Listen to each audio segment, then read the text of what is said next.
¿Qué tal? Buenos días a todas y a todos. Yo soy Darío Mora Jurado y conmigo van a ver esta sesión de este diplomado. Vamos a ver ya finalmente argumentación y nuevos modelos jurídicos relacionados con este tema de argumentación.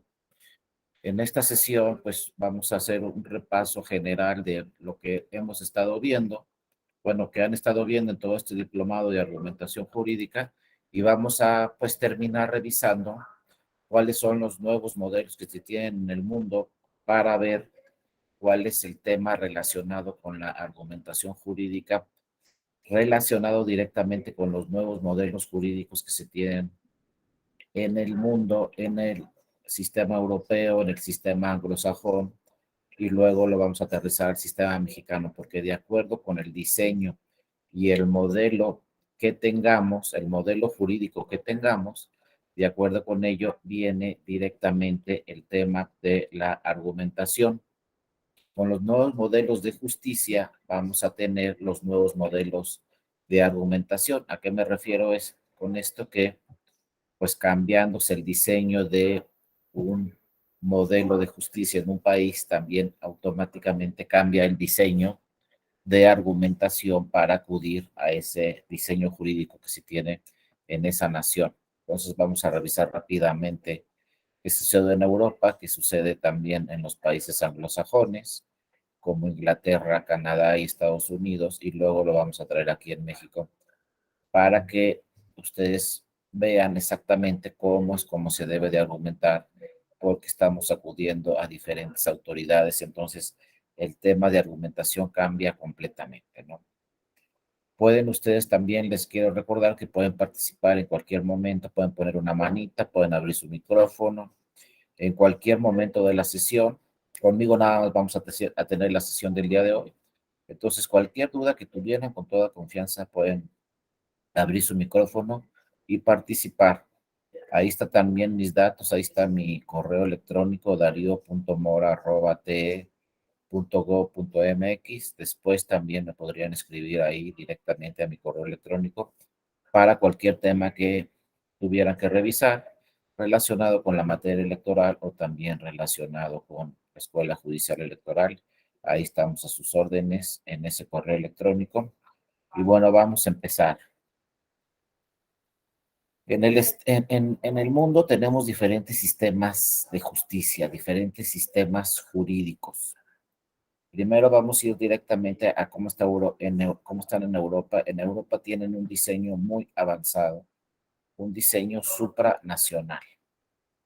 En Europa ya desde hace muchos años pues, se decidió por parte de los países democráticos formar la Unión Europea. Al formarse la Unión Europea en Europa, pues bueno, ya tenemos una doble instancia, una instancia nacional y una instancia supranacional en los modelos de justicia. Entonces ya solamente no vamos a acudir a los tribunales de nuestro país, sino también podemos acudir a los tribunales supranacionales, a los tribunales internacionales. En cada país, en cada nación europea se tiene, por ejemplo, un tribunal constitucional. En España se tiene el Tribunal Constitucional Español, lo mismo en Alemania, en Italia se tiene la Corte Constitucional Italiana, en Francia se tiene el Consejo Constitucional francés, y así, ¿no? En cada nación de Europa hay un máximo tribunal que se llama Tribunal Constitucional. Entonces, todos los asuntos de mayor importancia llegan hasta ese Tribunal Constitucional. Sin embargo, no es la última instancia. El máximo tribunal en los países europeos tiene una segunda instancia, es la instancia supranacional. En Europa ya desde hace mucho tiempo están trabajando una legislación europea, porque acuérdense que en Europa pues tienen un Parlamento Europeo que crea normas para toda la Unión Europea. Este Parlamento Europeo está integrado por diversos representantes de todos los países que forman la Unión Europea. Al crearse este Parlamento Europeo, pues nace obviamente legislación europea, que constantemente se está modificando y se está actualizando. Esta legislación europea la tienen que seguir todos los países que forman parte de la Unión. Y quien interpreta la legislación europea es el Tribunal de Justicia de la Unión Europea. Y este Tribunal de Justicia de la Unión Europea también emite jurisprudencia, que es obligatoria para todos los países que forman parte de la Unión Europea. Entonces vean cómo tenemos nuestra instancia nacional en Europa, tenemos poder legislativo, poder ejecutivo, poder judicial, luego tenemos en cada país de Europa un tribunal constitucional con jurisdicción constitucional, que va a ser la última instancia, pero de ahí saltamos a la instancia supranacional. Y entonces las sentencias de un tribunal constitucional europeo pueden ser revisadas por una instancia superior que es la instancia europea y pueden ser revisadas por el Tribunal de Justicia de la Unión Europea, que emite jurisprudencia, como les decía, y esta jurisprudencia es obligatoria para todas las naciones, para todos los estados que forman parte de la Unión Europea. Entonces ya tenemos el derecho, por ejemplo, español y luego el derecho europeo. Tenemos el derecho alemán y luego el derecho europeo. Inclusive en la Unión Europea ya se está hablando en este momento de crear lo que se pretende ser una constitución europea. No sé si lleguen a ese grado, pero ya se está revisando si se debe de crear una constitución europea. Pero por lo pronto, en materia de derechos políticos, por ejemplo, se tiene una Carta de Derechos Fundamentales y Principios Democráticos, una especie de norma suprema que deben de seguir todos los países que forman parte de la Unión Europea. Aquí se revisan cuáles son los derechos fundamentales que debe de proteger cada una de las naciones europeas, ya sea en su instancia nacional, y si por algún motivo no hay esa protección en la instancia nacional, pues se va uno a la instancia europea. Entonces vean cómo cambia el tipo de argumentación. Porque si yo soy una persona que se me vulnere un derecho humano, cualquiera que ustedes quieran, incluyendo un derecho político, pues primero agoto la instancia nacional. Si no se me subsana la vulneración de mi derecho, entonces me voy a la instancia supranacional. Entonces, ojo, si soy ciudadana o ciudadano europeo, voy a tener una doble protección, la protección nacional y posteriormente la protección europea. Tengo la instancia de mi país y posteriormente tengo la instancia supranacional, la europea. Entonces, bueno, por eso todos los países en Europa, la mayoría, forman parte de la Unión Europea, porque los que han presionado a los estados a formar parte de la Unión Europea son los propios ciudadanas y ciudadanos. Porque ellos dicen, no, a mí me conviene que mi país esté dentro de la Unión Europea porque así voy a tener una doble protección de todos mis derechos fundamentales. Y así es, ¿no? Primero agoto, insisto, las instancias de mi país y luego me voy a las instancias europeas si es que dentro de mi país no se me protegió mi derecho fundamental. Entonces vienen los diferentes tipos de argumentación. Tengo que saber primero en mi país ante qué tribunal voy a acudir, luego quizá tenga que acudir dentro de mi país al Tribunal Constitucional de mi país y luego posteriormente podría acudir a las instancias supranacionales. Las argumentaciones son distintas. Primero quizá vaya a un tribunal de legalidad, entonces tengo que argumentar de alguna forma lo que dice la legislación dentro de mi país. Después quizá vaya a un tribunal de constitucionalidad, entonces ahí la argumentación es distinta, ya tengo que hacer valer lo que dice la constitución de mi país sobre cualquier otra norma. Y vienen los distintos temas de argumentación que ya han revisado, ¿no? Y posteriormente, si voy a la instancia internacional, pues tengo que hacer valer ahí tratados internacionales, convenciones, tengo que hacer valer la interpretación que ha hecho de la norma europea el Tribunal de Justicia de la Unión Europea y tengo también que hacer valer la jurisprudencia que emite este propio Tribunal de Justicia de la Unión Europea. Entonces, mis formas de argumentar son distintas yo tengo que ver ante qué autoridad estoy planteando mi demanda y cómo voy a interpretar, ¿no?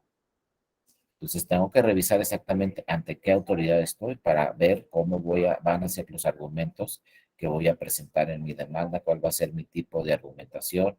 Tengo que saber si estoy ante una autoridad nacional o si estoy ante una autoridad internacional. Y hacer valer pues todo el sistema jurídico. Y como les digo, en la Unión Europea es de una doble instancia. Tenemos primero el nacional, se tiene que agotar el nacional, tenemos sentencias del Tribunal Constitucional de mi país, pero luego voy a agotar la instancia supranacional, la instancia europea. Y muchas veces esta instancia europea pues revoca las sentencias nacionales, las sentencias de los tribunales nacionales, que no les gusta nada a los países nacionales, a los estados nacionales, pues que llegue una sentencia del Tribunal de Justicia de la Unión Europea revocando su sentencia nacional. Imagínense que al Tribunal Constitucional Español pues le pueden revocar una sentencia por parte de la autoridad supranacional, por parte de la autoridad europea. Luego muchas veces las sentencias imponen sanciones a los estados que forman parte de la Unión Europea porque no siguieron explícitamente lo que dice la norma europea, lo que dice el derecho europeo, pues también se pueden implementar sanciones a los países que no acatan exactamente lo que señala la interpretación del derecho europeo. Es el sistema europeo, es el más avanzado y obviamente, pues este Tribunal de Justicia de la Unión, pues tiene una sala superior, tiene otras salas de primera instancia, pero revisa toda la normatividad del derecho europeo, toda la legislación que emite el Parlamento Europeo es revisada por este Tribunal de Unión de la Justicia Europea. Y bueno, pues todos sus criterios son obligatorios en todos los países que forman parte de la Unión Europea. Francia era un país que no estaba muy convencido de incorporarse a la Unión Europea hace algunos años. Sin embargo, fue la ciudadanía la que presionó al gobierno francés para que se incorporara el gobierno francés en la Unión Europea, pero de todos modos sigue sin gustarle mucho al gobierno francés tener una regulación europea sobre sus normas nacionales. Sin embargo, así está y en un momento dado, pues la última palabra la dará la norma europea, el derecho europeo y los tribunales europeos, más allá de lo que se diga por los tribunales nacionales. Entonces, sí, efectivamente tienen tribunales constitucionales, pero deben seguir las normas que marca el derecho europeo. Entonces, vean cómo en Europa pues cambia el tema de interpretación. Primero acudimos a un tribunal con jurisdicción constitucional dentro de mi estado. Tengo que hacer valer la constitución, la norma interna, los reglamentos internos, quizá lineamientos dentro de mi país, pero después tengo que revisar qué dice el derecho europeo y entonces atender en mi demanda y hacer valer en mi demanda quizá lo que diga la norma europea y lo que dice la jurisprudencia europea. Por eso, si tenemos un nuevo modelo de justicia, pues tenemos una nueva forma de argumentar. Ya no me puedo quedar solamente en el derecho nacional, me tengo que ir al derecho europeo necesariamente y hacer valer normas europeas cuando acuda a la instancia supranacional. Entonces queda claro, en Europa tenemos dos instancias, la nacional y después la supranacional o el derecho europeo, ya desde hace mucho tiempo, ¿no? Bueno, además, en Europa se tiene, además del Tribunal de Justicia de la Unión Europea, también se tiene una Corte Europea de Derechos Humanos. Cualquier derecho que yo estime que se me está vulnerando dentro de mi país, entonces acudo al Tribunal Internacional, al Tribunal Europeo de Derechos Humanos. Y ahí se va a proteger también en una segunda instancia, ya en una instancia internacional, mi derecho humano que de alguna forma no se protegió dentro de mi país. Entonces también la Corte Europea de Derechos Humanos es un órgano europeo cuya función es proteger los derechos humanos de todas las personas que forman parte de la Unión Europea, de todos los ciudadanos y las ciudadanas que forman parte de los países que se encuentran en la Unión Europea. Entonces, obviamente, también, pues todos los países nacionales en Europa deben de revisar qué dicen los criterios de la Corte Europea de Derechos Humanos. Son fundamentales siempre, tanto a nivel nacional como a nivel supranacional.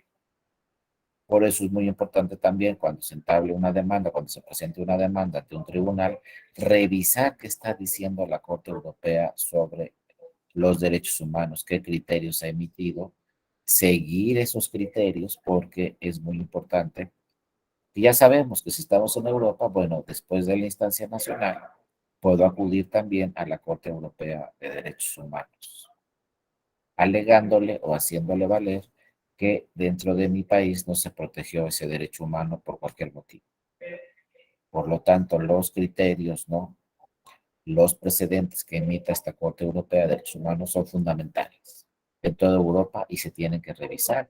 Y constantemente la Corte Europea de Derechos Humanos emite nuevos criterios muy importantes, entre ellos criterios también en la materia político-electoral con relación a los derechos políticos. Por lo tanto, pues tenemos otro tribunal internacional muy importante en Europa en el que debemos de revisar siempre qué criterios se está emitiendo, porque son, pueden ser muy importantes y son, de alguna forma, criterios que van a aplicarse en toda Europa.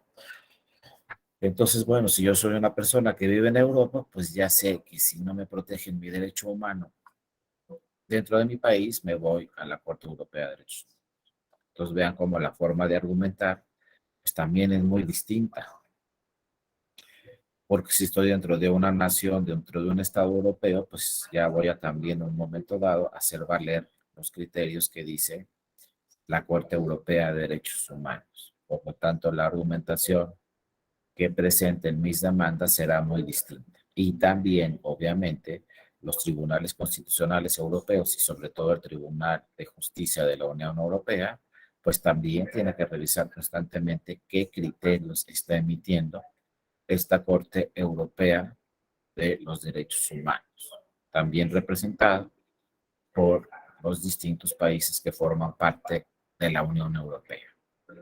Entonces, la instancia supranacional, la instancia europea es muy importante para todos los países que pertenecen a la Unión Europea y obviamente, pues en todos los estados europeos revisa constantemente qué está diciendo la Corte Europea de Derechos Humanos y por lo tanto la argumentación tanto de las demandas como de las sentencias de todos los tribunales europeos, pues debe ir de la mano o ser armónica con lo que dice la Corte Europea de los Derechos Humanos.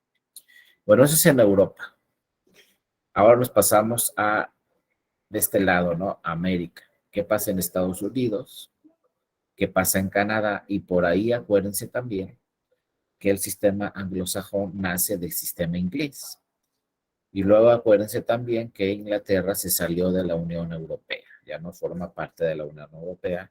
Sin embargo, el sistema anglosajón es el sistema democrático desde mi punto de vista más fuerte. Los estados democráticos más fuertes desde mi punto de vista son Inglaterra y son Estados Unidos y Canadá. El sistema anglosajón es un sistema no tanto de legalidad, no revisan tanto en Inglaterra y en Estados Unidos que dicen las leyes, sino es un sistema que su base son los precedentes. Inclusive en Inglaterra no hay constitución. En Estados Unidos sí hay constitución, pero solamente tiene principios generales. En la constitución no se regulan normas que para Estados Unidos deben ser normas secundarias. No es como en México que tenemos una constitución muy grande donde muchos temas se reglamentan en la constitución, en la propia constitución. Y cada vez reformamos y reformamos la constitución mexicana y agregamos más temas a la constitución mexicana cuando los ingleses y los americanos en Estados Unidos pues dicen, no, es que eso no debe ir en la constitución, eso debe ser una ley reglamentaria. Todo eso que tienen regulado ustedes en la Constitución mexicana debería estar regulado en una ley. La Constitución nada más debe hablar de principios que debe seguir un Estado democrático. En Inglaterra, les digo, no tiene ni Constitución. Entonces, ¿cuál es la base de el sistema de justicia o el modelo de justicia en Estados Unidos y en Inglaterra? Los precedentes. Los precedentes son pues las sentencias más importantes que van resolviendo los tribunales más importantes en el sistema anglosajón. En Estados Unidos, el tribunal más importante pues, es la Suprema Corte de los Estados Unidos de América. Emite precedentes cada año. Esos precedentes son obligatorios en toda la Unión Europea. Y entonces ya sabe, cualquier tribunal en cualquier estado en cualquier estado de la Unión Americana, Estados Unidos, pues ya sabe que debe de seguir los precedentes de la Suprema Corte de Justicia de la Nación. En Estados Unidos son 50 estados y los 50 estados, sus tribunales tienen que seguir estrictamente los precedentes que va emitiendo la Suprema Corte de Justicia de Estados Unidos de América. Ahora, la Suprema Corte de Justicia de Estados Unidos de América, pues no puede resolver todos los asuntos que llegan de todo el país. No da tiempo. Quizá en un año pueden llegar 1000 asuntos. No le va a dar tiempo a la Suprema Corte de resolver esos 1000 asuntos. Lo que hacen en Estados Unidos es que la Suprema Corte selecciona los asuntos más importantes, los que puedan crear un nuevo precedente. Si ya hay un precedente anterior, la Suprema Corte no admite ese asunto, simplemente señala, aquí hay un precedente para que ese precedente lo haga valer el tribunal de cualquier estado de la Unión Americana. No hay que irnos a la Corte si ya está el precedente. Simplemente se aplica el precedente y punto. Pero llegan muchos casos inéditos. Entonces la Suprema Corte de Estados Unidos selecciona entre 80 y 90 casos al año, los más importantes, los que van a crear nuevos precedentes en Estados Unidos. Y entonces resuelve entre 80 y 90 casos al año. Esos casos que resuelve la Suprema Corte de Estados Unidos de América son precedentes obligatorios para todo el país. Pero ojo, en Estados Unidos de América no se someten a los tratados internacionales. No les gusta. Ellos dicen, aquí vamos a plantear todo conforme a la legislación americana, conforme a la Constitución de Estados Unidos de América y vamos a crear precedentes. Y los precedentes van a ser la última palabra. No le gusta a Estados Unidos ni a Canadá someterse a una legislación internacional, ni someterse a precedentes de tribunales internacionales, como la Corte Interamericana de los Derechos Humanos. Es un sistema muy distinto. Ellos dicen, para nosotros es suficiente los precedentes que emita la Suprema Corte de Estados Unidos de América. Y hasta ahí, ¿eh? No hay más allá. El precedente es obligatorio en todo el país y no hay que analizar qué dicen los tratados internacionales. Porque los americanos señalan que todo lo que está regulado en los tratados internacionales ya está regulado en su país. Por lo tanto, no hay que acudir a convenciones, a tratados internacionales o a tribunales internacionales. Si revisan la argumentación de las sentencias de la Suprema Corte de Estados Unidos de América, pues todos sus argumentos son conforme a su sistema jurídico americano. No se habla de tratados internacionales, se habla de derechos fundamentales que están plasmados en su legislación y de principios que están plasmados en su constitución. Entonces, vean, estamos hablando de un modelo de justicia completamente distinto al de Europa, donde en Europa lo más importante es lo que dicen los tribunales internacionales, el derecho europeo. Llegamos a Estados Unidos y es completamente distinto. En Estados Unidos lo más importante son sus propios precedentes. Y no hay más allá que sus propios precedentes. Entonces, el segundo modelo de justicia. Entonces, vean cómo la argumentación no es la misma si estamos en Europa, así estamos en Estados Unidos. Yo en Estados Unidos, si voy a plantear una demanda, esta la debo de fundamentar, sobre todo en los propios precedentes de la Suprema Corte de Estados Unidos de América. No tengo que hablar tanto de un derecho internacional, no tengo que hablar de tratados internacionales, no tengo que hablar de tribunales internacionales, tengo que hablar de precedentes de la Suprema Corte de Estados Unidos de América. Pero si estoy en Europa, entonces la norma europea es fundamental. Lo mismo sucede en Canadá. En Canadá realmente también no se someten a los tratados internacionales. Y ya ven que Inglaterra, que es el sistema anglosajón, ahí nació el sistema anglosajón, con base en precedentes, pues vean cómo en Inglaterra ya hasta se separó de la Unión Europea. Y obviamente en Inglaterra, pues toda la justicia, todo el modelo de justicia es con base también en precedentes que van emitiendo sus propias autoridades. Y entonces, bueno, la forma de argumentar, como vemos, es completamente distinta. Pero ahora viene la pregunta, ¿y en México cómo estamos? ¿Nos parecemos al modelo europeo de justicia o nos parecemos al modelo anglosajón de justicia? Y resulta que en México tenemos de los dos modelos, un poco de cada modelo, pero además tenemos otra parte que es un modelo particular. ¿A qué me refiero como un modelo de justicia particular que no existe ni en Europa ni en los países anglosajones? Tenemos particularidades del modelo de justicia en nuestro país. ¿Cuál es la particularidad más importante? Que tenemos una jurisdicción en nuestro país especializada en materia electoral, que no tiene ningún país europeo y tampoco tienen los países anglosajones, que para mí son los modelos de justicia más importantes en el mundo. Bueno, en México tenemos un modelo particular, distinto a esos dos modelos, porque cuando hablamos del tema electoral hay una jurisdicción especializada. En Europa, por ejemplo, la Corte Constitucional Italiana revisa asuntos políticos también. El Tribunal Constitucional Español revisa asuntos políticos también. Cualquier tribunal constitucional en Europa revisa asuntos políticos. En Canadá y en Estados Unidos también. La Suprema Corte de Justicia de los Estados Unidos de América también revisa asuntos políticos y también emite precedentes relacionados con asuntos políticos.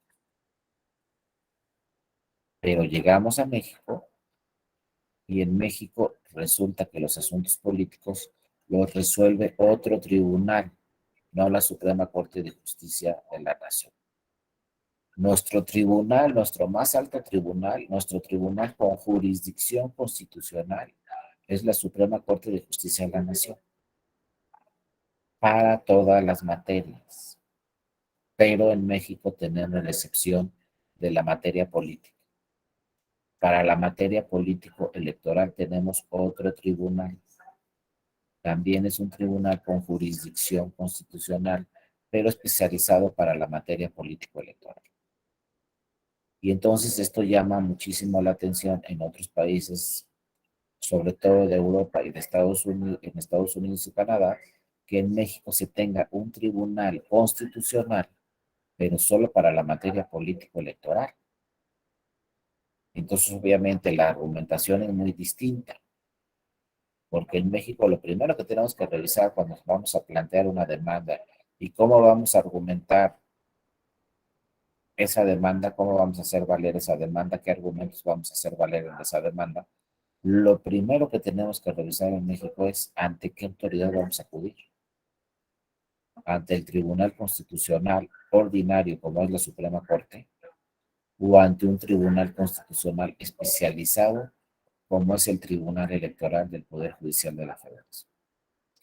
Ahora, ¿por qué estos dos órganos mexicanos se llaman tribunales constitucionales? Seguramente ya lo vieron en otras sesiones, pero un tribunal constitucional es aquel tribunal que tiene jurisdicción constitucional.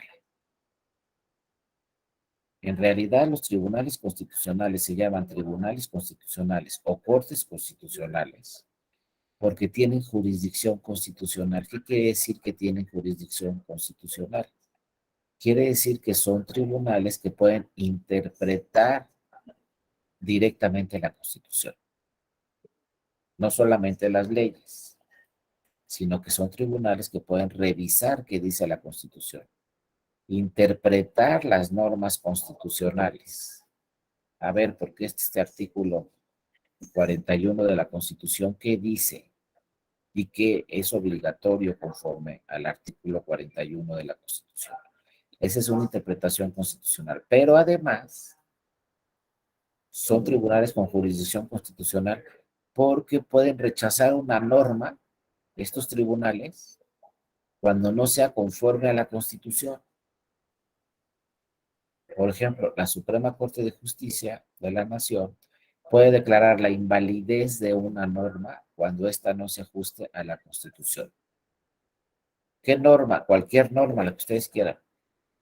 Una ley, un reglamento, un acuerdo, un lineamiento, hasta una norma dentro de los estatutos de un partido político, un tribunal con jurisdicción constitucional puede decir esta norma es inconstitucional y por lo tanto se declara su invalidez. No es válida esta norma, aunque esté ahí en la ley. No tiene validez porque es inconstitucional. Eso es lo que puede hacer un tribunal con jurisdicción constitucional. Eso es lo que puede hacer un tribunal constitucional. Bueno, en México está dividido en dos. En México, la Suprema Corte puede declarar la invalidez de cualquier norma cuando se estime inconstitucional, incluyendo, ojo, ahorita lo vamos a revisar, también las normas políticas, las normas electorales, también la Suprema Corte puede declarar la invalidez de esas normas. Sin embargo, el Tribunal Electoral tiene jurisdicción constitucional también, es un tribunal constitucional también, porque cuando se reformó la Constitución en el 2007 se dijo que el Tribunal Electoral del Poder Judicial de la Federación puede inaplicar una norma cuando se estime inconstitucional. ¿Qué quiere decir inaplicar? Que no te voy a aplicar esa norma a ti que veniste al tribunal, cualquier persona, partido político, etcétera, que llegue al tribunal y le diga esta norma es inconstitucional, el Tribunal Electoral tiene facultades para inaplicarla por inconstitucional. Entonces ya no va a aplicar esa norma para esa persona, aunque esté en el código electoral de un estado o aunque esté en el código electoral general que aplica para todas las elecciones, el tribunal tiene atribuciones para decir, no, pues este artículo de este código electoral es inconstitucional, por lo tanto no te aplica a ti. Un caso, por ejemplo, ¿no? Que imagínense, no es un caso real, pero imagínense que alguna norma dijera, oye, para ser presidente municipal aquí en el estado necesitas 30 años de residencia. Pues es mucho 30 años de residencia, ¿no? Entonces puede ser que ese asunto llegara al tribunal y entonces el tribunal electoral le dijera a esa persona, efectivamente 30 años de residencia es inconstitucional. Por lo tanto, estos 30 años de residencia no aplican para ti. Y puede decir el tribunal, lo constitucional son 5 años, por ejemplo, de residencia. Y como tú tienes 15, pues te puedes registrar como candidato. Aunque la ley diga 30, esa norma es inconstitucional y no aplica para ti. Pero ojo, la ley sigue diciendo 30, porque el tribunal tiene atribuciones solamente para inaplicar la norma, no para declarar su invalidez. La norma seguirá vigente, pero esa persona que llegó al tribunal y le dijo, oye, esta norma me está afectando, me está pidiendo 30 años de residencia, yo creo que 30 años de residencia es contrario a la Constitución Federal, si tengo razón, me va a decir el tribunal, tienes razón, es inconstitucional, no aplican 30 años para ti. Y como tienes 15, pues con eso es suficiente para que te registres como candidato, porque las normas constitucionales hablan de plazos de residencia menores a 30 años. Por lo tanto, lo que hicieron en tu estado se estima inconstitucional y puedes registrarte como candidato, ¿no? Aquí nos pregunta Antonio Urbina, ¿cómo como cuando se les exigía a los candidatos independientes la cantidad de apoyos exorbitante. Exactamente, es un muy buen ejemplo que señala también Antonia. De repente me acordé ahorita de un caso en Baja California Sur, donde se le decía se le dijo, llegó este asunto hasta el Tribunal Electoral en Baja California Sur. La ley en el 2015, si quería ser candidata o candidato a la gobernatura, te pedía 5% de firmas en todo el estado, pero el 5% de los que aparecen en la lista nominal, 5% tienes que tener de firmas. Si quieres ser candidato o candidata independiente, entonces llegó una persona y pues dijo, yo quiero ser candidato a gobernador, y entonces lo primero que revisó es la ley y pedían 5% de firmas. Entonces dijo esta persona, pues voy a armar un grupo, un equipo de trabajo para que me consigan el 5% de firmas y me pueda registrar como candidato a gobernador en Baja California Sur en el 2015. Pues esta persona también en un plazo muy breve que marcaba la ley, pues fue y buscó el 5% de firmas. Era 4 o 5%, no me acuerdo bien, pero por ahí, ¿no? Era una cifra excesiva, como dice Antonio. Entonces, pues resulta, creo que era el 4%. Entonces, bueno, ahí va, yo creo que tenía 15 días, 3 semanas para recabar todas las firmas. Llega al instituto, presenta su escrito, presenta sus firmas y le contesta el instituto, no tienes el 4% de firmas. Se niega tu registro, porque estas firmas ya están repetidas, estos no están en la lista nominal del Estado, estos son copias, etcétera, ¿no? Una serie de irregularidades. Y le dice el instituto a esa persona, no podemos registrarte como candidato a gobernador porque no tienes el 4% de firmas. Entonces esta persona contrata pues a un grupo de abogadas y abogados y les dicen, pues ¿saben qué? Yo me quiero registrar para candidato a gobernador. Entonces defiéndanme ante el Tribunal Electoral de Baja California Sur y díganle pues que me tengo que registrar. Y entonces lo primero que le preguntaron los abogados y los abogados a esta persona es, bueno, pero si obtuvo el 4% de firmas. Y él contestó, no, pues en realidad no. Tiene razón el instituto. No tengo el 4% de firmas. Y entonces, ¿cómo lo vamos a defender?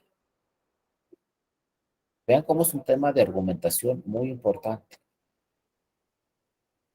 De entrada, nosotros cuando hablamos de argumentación y cuando vamos de plantear una demanda ante un tribunal, ya sea electoral o de cualquier otra materia, lo primero que pensamos es, ¿qué dice la ley? 4% de firmas. Le preguntan las abogadas y los abogados, ¿esta persona tenía el 4% o no? No tenía el 4%. Tiene razón el instituto. Entonces, de entrada podemos pensar como abogados o abogados, ¿cómo lo vamos a defender si no obtuvo el 4%? Usted mismo nos está diciendo que no tiene el 4%, pero obviamente les va a contestar esa persona. Pues ustedes son mis abogadas y abogados, para eso los contraté, si yo supiera no los contrato. Pero fíjense aquí cuál es el error de nuestra argumentación. Estamos pensando qué dice la ley, estamos pensando en ese 4%, ese es el error. Siempre que presentemos una demanda ante cualquier tribunal y siempre que pensemos qué argumentos deben de llevar esta demanda, no pensemos en la ley, porque ya nos equivocamos. No pensemos en ese 4% que le exigían a esa persona, porque ya nos equivocamos. Hay que pensar en la Constitución, no en la ley. Y luego vamos a ver cómo el sistema de argumentación en nuestro país también tiene fundamento muy importante en el primero de la Constitución, que nos habla de tratados internacionales, ya lo veremos también. Entonces, ojo, cuando vamos a argumentar en una demanda, no tenemos que pensar en la ley y que la ley me pide el 4%. Sí hay que revisar ese tema, pero lo primero que hay que revisar en nuestra argumentación es qué dice la Constitución y qué dicen los tratados internacionales. que fue lo que hicieron estas abogadas y abogados en ese caso del 4%. Fueron al Tribunal Electoral de Baja California Sur y le dijeron, oye, ¿sabes qué, tribunal? Esa norma que le exige el 4% a mi cliente de firmas es inconstitucional. Uno, dos, es inconvencional. ¿Por qué es inconstitucional? Porque es contrario a la Constitución Federal. Porque en la Constitución Federal para diputaciones y senadurías se pide 2% de firmas, no 4. Y para la presidencia de la República se pide 1% de firmas, no 4. Entonces el 4 es excesivo y es inconstitucional. Y luego tratados internacionales, ¿no? Bueno, a nivel internacional, por ejemplo, un órgano muy importante en temas de derechos fundamentales relacionados con la materia política es la Convención de Venecia del Consejo Europeo. La Convención de Venecia, que México es parte, ha señalado muchas veces que lo suficiente es el 1% de firmas en candidaturas independientes. Otros países, otros tratados internacionales en el mundo también hablan del 1%. Entonces, ¿por qué en Baja California Sur se les ocurrió el 4%? Pues no sabemos.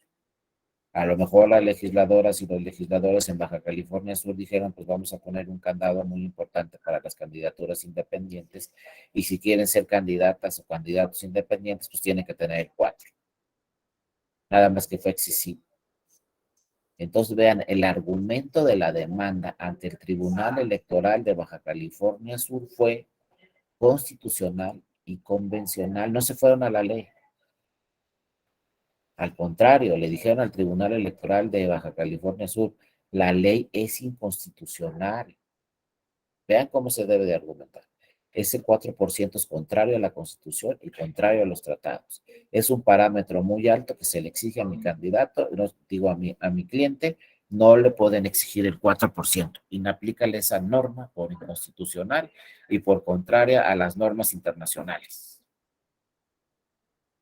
¿Qué resolvió el Tribunal Electoral de Baja California Sur cuando resolvió esa demanda? Tienen razón, la norma es inconstitucional, la norma es inconvencional, no se aplica para esta persona en particular. Punto número 2. Luego señaló el tribunal. ¿Cuál es el parámetro constitucional? Entre 1 y 2%. Para la presidencia, el 1%, para senadurías y diputaciones, el 2%. Entonces, el parámetro de la Constitución Federal es entre el 1 y el 2%. ¿Cuál es el parámetro internacional? Bueno, la Convención de Venecia y otros tratados internacionales nos hablan del 1%. Entonces, bueno, el parámetro internacional es el 1%. Después, ¿cuántas firmas recabó esta persona? Que sí dijo el instituto que eran válidas. Pues 2.50% de firmas. 2.5. Por ahí, ¿no? Más o menos. Bueno, el 2.5 está dentro del parámetro constitucional y dentro del parámetro convencional porque obtuvo más del 2% de firmas. Recabó más del 2%. Y como recabó más del 2%, está en lo que exige la Constitución y en lo que exigen los tratados internacionales. Por lo tanto, el Tribunal Electoral de Baja California Sur ordenó al Instituto Electoral de Baja California Sur que registrara a esta persona como candidato a gobernador porque tenía más del 2% de firmas. Y ese era el parámetro de la Constitución Federal y el parámetro de los tratados internacionales. Y se le dijo, inaplícale la norma que habla de un 4%. Esa es una forma de argumentar porque estamos haciendo valer lo que dice la Constitución y estamos haciendo valer lo que dicen los tratados internacionales sobre una norma legal. Ahora, ¿qué pasó en ese caso? Fue muy interesante. Luego fueron algunos actores a la sala superior y le dijeron, oye, el Tribunal Electoral de Baja California Sur no puede hacer interpretaciones constitucionales, interpretaciones convencionales, y no pueden aplicar una norma cuando se estime inconstitucional. Eso solo lo puede hacer el Tribunal Electoral del Poder Judicial de la Federación, ¿no? ¿Qué resolvió la Sala Superior? Sí tienen atribuciones los tribunales electorales en las entidades federativas para aplicar normas dentro de su entidad federativa, porque tienen que hacer también los tribunales electorales locales interpretaciones constitucionales y convencionales, porque sí lo exige el artículo primero de la Constitución Federal. Vean toda la argumentación. Entonces, a partir de ese y otros casos, queda claro que los tribunales electorales en las entidades federativas pueden interpretar la Constitución y los tratados internacionales, y no directamente interpretarlos como lo hace la Sala Superior, sino pueden decir, oye, ¿sabes qué? Esta norma es contraria a la Constitución y entonces la inaplico. O esta norma es contraria a estos tratados internacionales y entonces la inaplico. Y eso puede hacer cualquier tribunal electoral en cualquier entidad federativa, pero vean cómo cambia la argumentación. ¿Por qué cambia la argumentación? Por el primero de la Constitución. El primero de la Constitución Federal dice que todas las autoridades deben de proteger los derechos humanos que están en la Constitución y en los tratados internacionales. No dice la Suprema Corte, el primero de la Constitución. Tampoco dice el Tribunal Electoral, dice todas las autoridades. Entonces yo como autoridad local tengo que revisar que mis normas sean conformes a la Constitución y si no, no las voy a aplicar. Lo que voy a aplicar es la Constitución y no la norma legal porque ya la revisé y es inconstitucional. Ese es así a partir de ese primero de la Constitución. Por eso es tan importante, a partir de que se reformó en el 2011 el artículo primero de la Constitución, cambia radicalmente la forma de argumentar en México. Cambia radicalmente nuestro modelo de justicia. Y si ya el primero de la Constitución nos dice todas las autoridades deben de velar porque se cumpla con lo que dice la Constitución y los tratados internacionales, pues se tiene que cumplir. Ahora, al tener nosotros tribunales constitucionales de última instancia, como son la Suprema Corte y el Tribunal Electoral, pues la materia electoral es revisada por ambos tribunales. Entonces, es un tema también, como les decía, muy particular en nuestro país, porque dicen, bueno, ya hay una jurisdicción especializada para la materia electoral. Todo lo electoral lo va a resolver el Tribunal Electoral del Poder Judicial de la Federación y el Tribunal Electoral del Poder Judicial de la Federación, pues es un tribunal con jurisdicción constitucional. Entonces, todos los temas electorales los va a resolver. No, las acciones de inconstitucionalidad en materia electoral las va a resolver la Suprema Corte, aunque sea en materia electoral.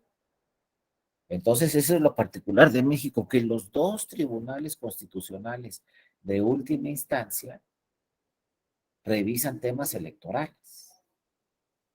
Y otro tema muy importante, en México, las sentencias de la Suprema Corte en materia electoral, cuando resuelve las acciones de inconstitucionalidad, son última instancia. No las puede revisar ninguna otra autoridad.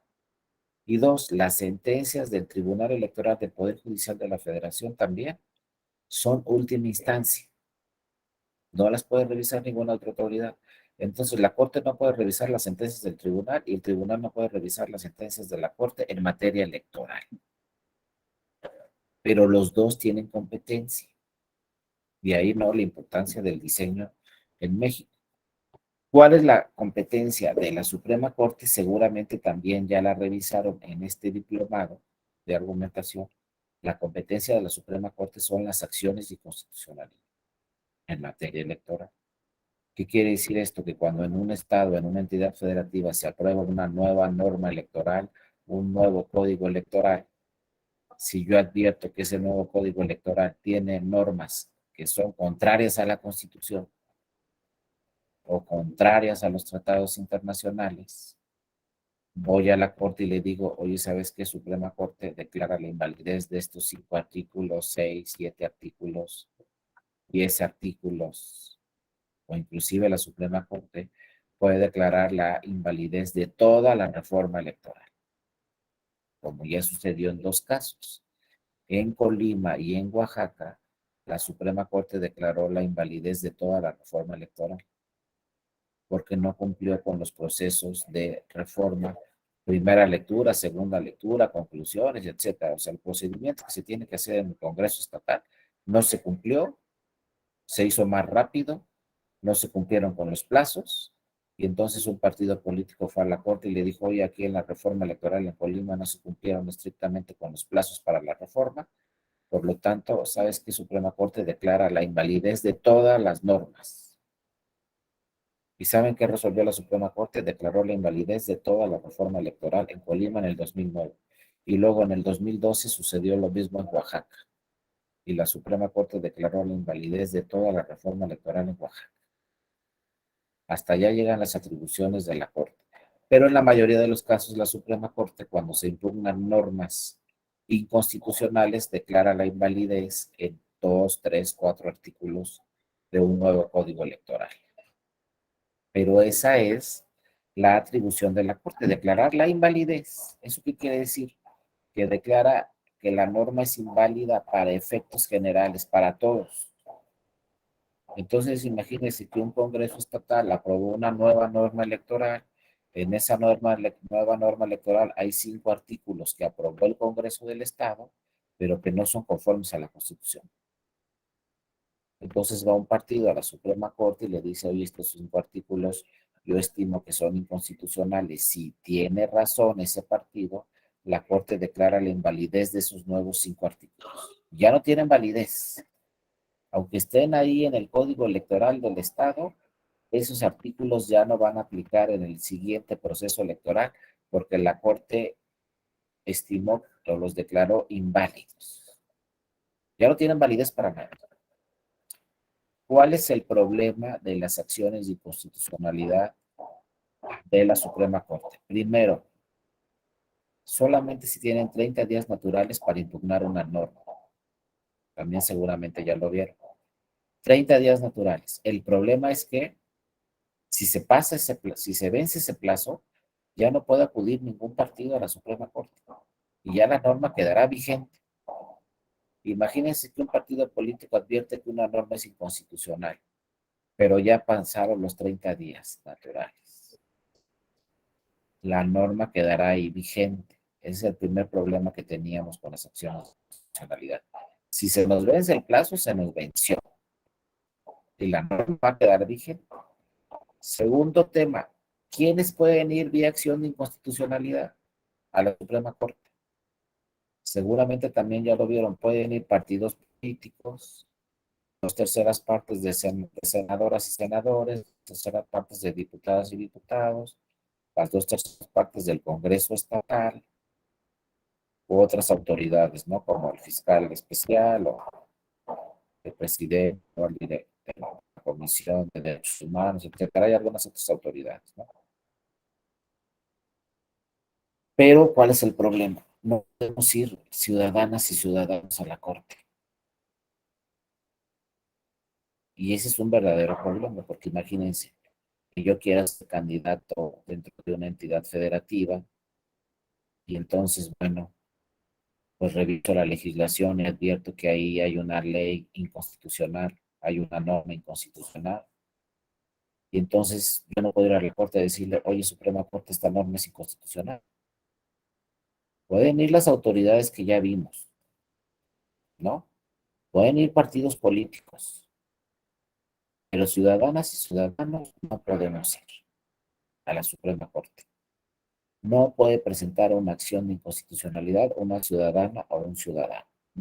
Entonces hay que revisarlo también, porque entonces estas acciones de inconstitucionalidad, pues de alguna forma no es un medio de impugnación tan democrático, porque no lo podemos presentar nosotros, que pues nos puede estar afectando la norma, porque a lo mejor yo quiero ser candidato en un futuro, en una elección dentro de mi estado, y resulta que dentro de mi estado hay una norma que yo ya vi, hay un artículo que yo ya vi que es inconstitucional y me está afectando, pero no puedo ir a la Suprema Corte.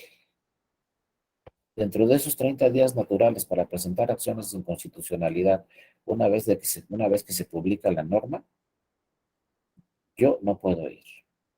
Entonces, segundo punto que hay que revisar. Primero, solo pueden ir ciertas autoridades, pero las ciudadanas y ciudadanos no podemos ir. Segundo punto, solamente hay 30 días naturales. Pues habrá que revisar primero ese plazo de 30 días naturales y habrá que revisar en segunda parte por qué no podemos ir ciudadanas y ciudadanos. Ahora, ¿qué dicen las legisladoras y los legisladores cuando reformaron la Constitución y se crearon las acciones de inconstitucionalidad en 1994 en todas las materias y en 1996 para la materia electoral? Decían, es que si le abrimos la puerta a las ciudadanas y ciudadanos, pues a lo mejor nos llegan 5,000 acciones de inconstitucionalidad, 1,000, 2,000, 3,000, 4,000, 5,000, las que ustedes quieran. Pero entonces puede suceder como sucede en otros países, que bueno, que la acción de inconstitucionalidad ciudadana la presenten pues un grupo de ciudadanos, a lo mejor 3,000 firmas o 2,000 firmas o 1,000 firmas, pero que sí podamos acudir ciudadanas y ciudadanos. Para la fecha no se puede. Entonces, fíjense aquí lo importante. ¿Qué sucedía?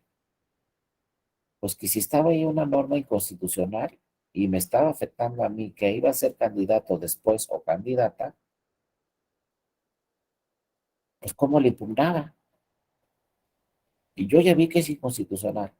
Yo ya vi que me está afectando, pero el partido político donde yo soy militante no lo impugnó en su momento. Uno, porque no quiso. Dos, porque no se dio cuenta o se le venció el plazo. Y ahorita ya que empezó el proceso electoral, ya advertimos todos que hay una norma inconstitucional ahí, pero ya venció el plazo para ir a la corte. ¿Ahora qué hacemos?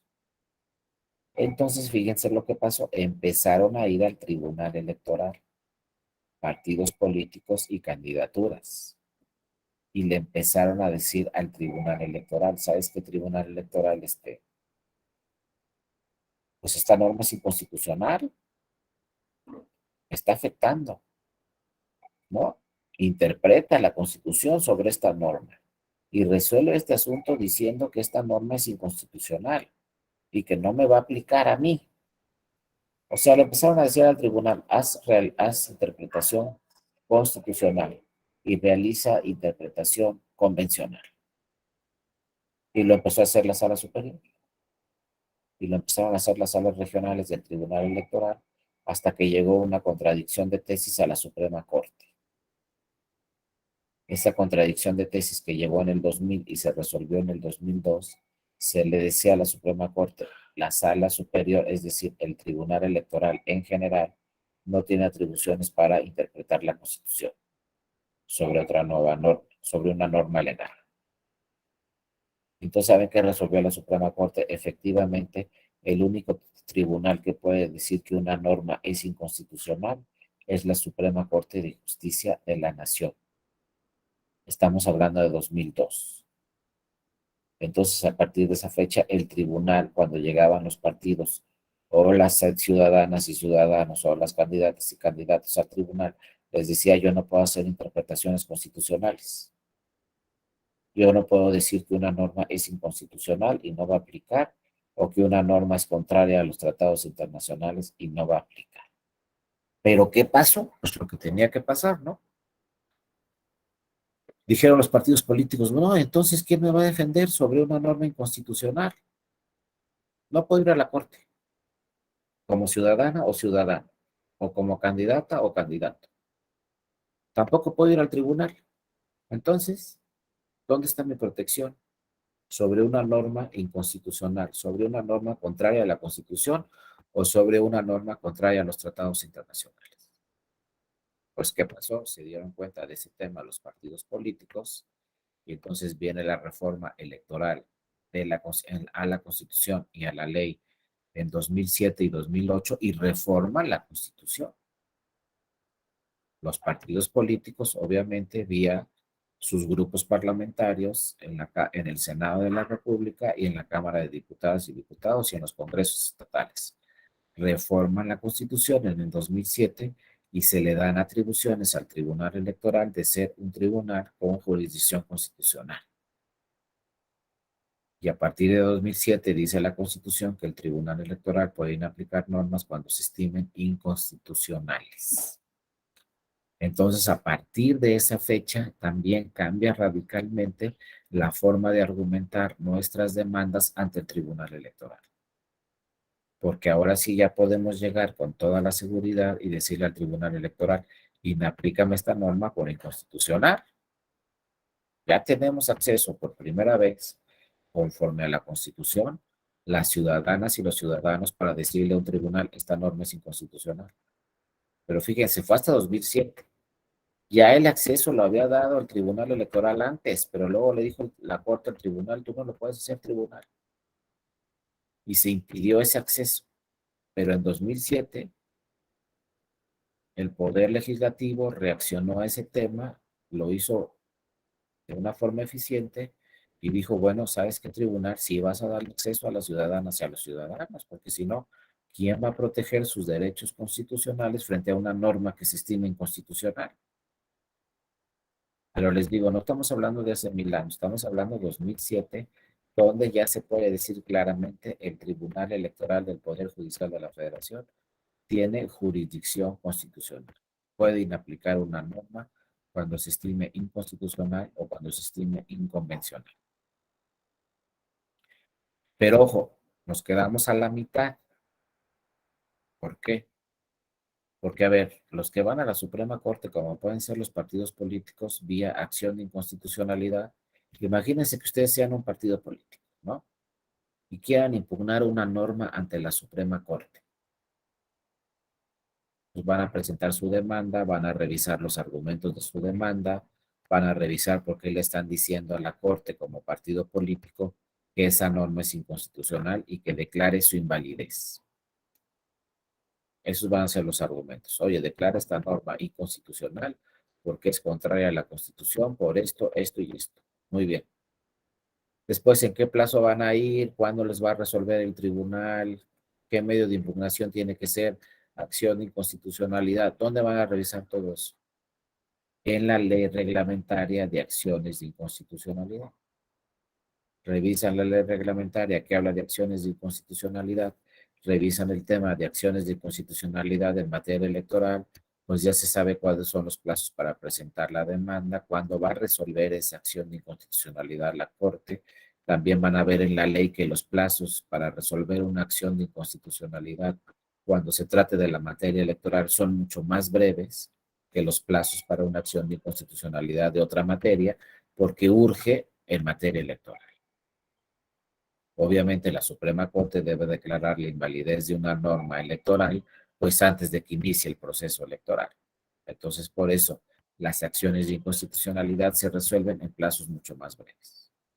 Todo eso lo van a ver en la ley reglamentaria de acciones de inconstitucionalidad. Bueno, existe la ley reglamentaria, muy bien, qué bueno.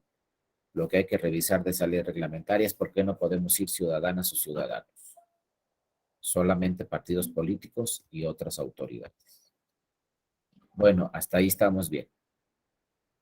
Después viene la reforma 2007, se dice que el Tribunal Electoral puede inaplicar normas cuando se estimen inconstitucionales. Eso se dice en la Constitución. ¿Cuál es la ley reglamentaria que nos va a decir qué medio de impugnación es el que vamos a promover para acudir al Tribunal Electoral, durante qué plazo y quiénes pueden ir? Porque cuando revisamos la ley reglamentaria de acciones de constitucionalidad, nos damos cuenta que no podemos ir ciudadanas y ciudadanos. Bueno, al Tribunal Electoral sí podemos ir ciudadanas o ciudadanos o nada más pueden ir los partidos políticos. Pues hay que revisar la ley reglamentaria, ¿no? Para impugnar una norma por inconstitucional ante el Tribunal Electoral. Pues, ¿qué creen? No hay ley reglamentaria. Se reformó la Constitución en el 2007 y a la fecha no tenemos una ley reglamentaria para saber qué medio de impugnación es el que vamos a promover para ir ante el Tribunal Electoral y decirle que una norma es inconstitucional y quiénes pueden ir y en qué plazo.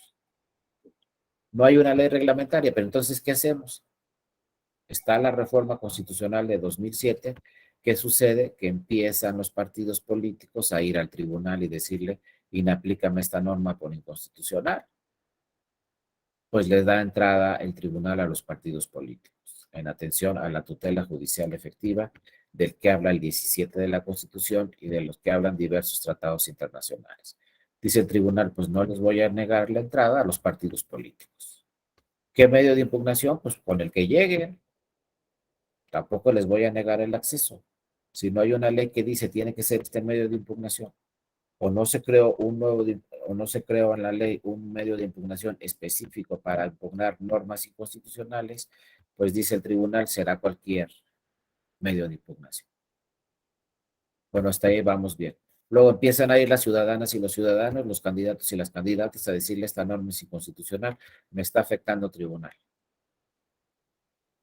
Y viene la pregunta muy importante, ¿pueden ir ciudadanas y ciudadanos al tribunal a decirle al tribunal que una norma es inconstitucional y le está afectando? Pues sí pueden ir, porque el tribunal interpreta el 99 de la Constitución y dice, pues el tribunal puede aplicar normas al caso concreto. ¿Y quiénes están en el caso concreto? Pues pueden ser partidos, pueden ser agrupaciones, pueden ser candidatos, pueden ser ciudadanas, ciudadanos. El tribunal no le cerró la puerta a nadie atendiendo al 17 de la Constitución. Tutela judicial efectiva. Vean como si no hay ley, el tribunal interpreta directamente la Constitución. Sería un error decir, como no hay ley, pues no llega nadie al tribunal. Entonces, no puede someterse a una disposición constitucional como es el acceso a la justicia a que no hay ley.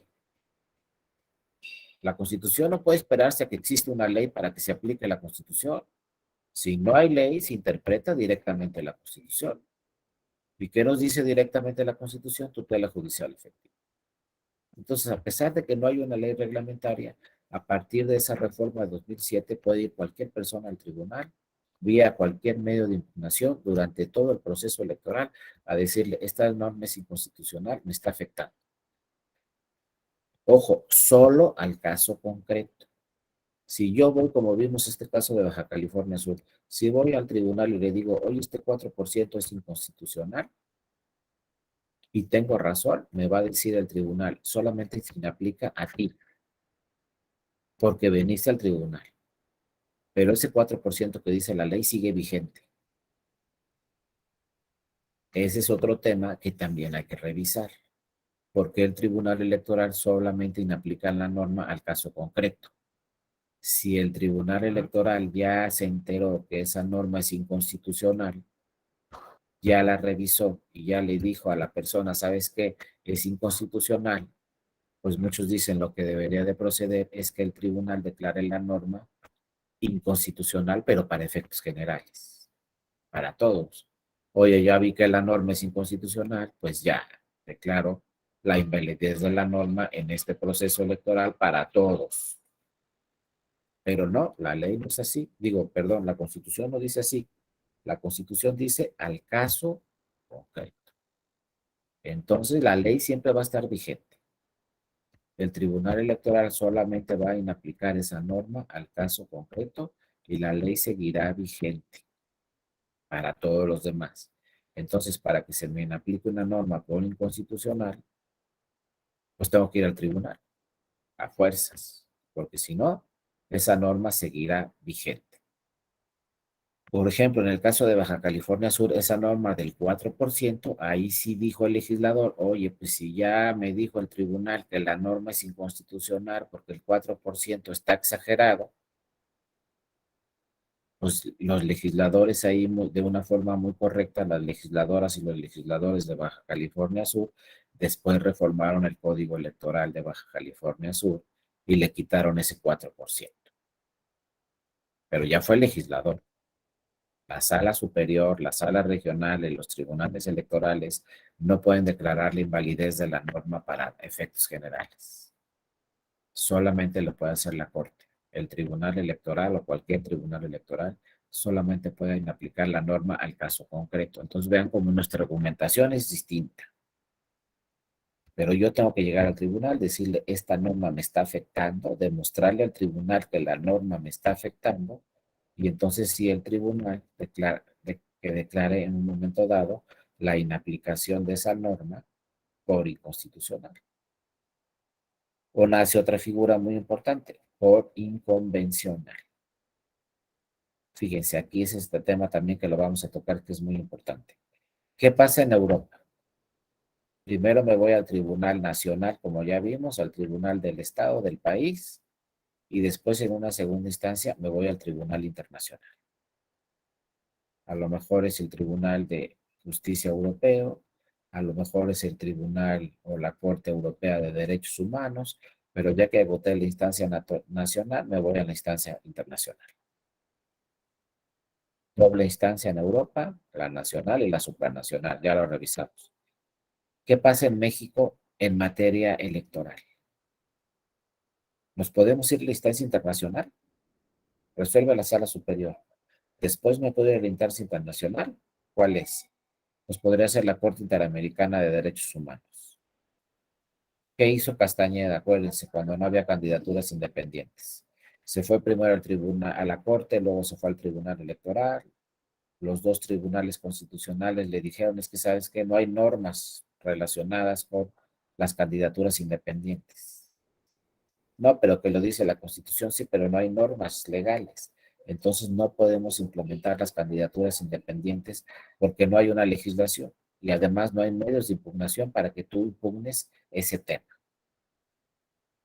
Bueno, Castañeda dijo, pues me voy a la Corte Interamericana para obligar al Estado mexicano que cree los medios de impugnación para estos temas y además que cree una legislación relacionada con candidaturas independientes.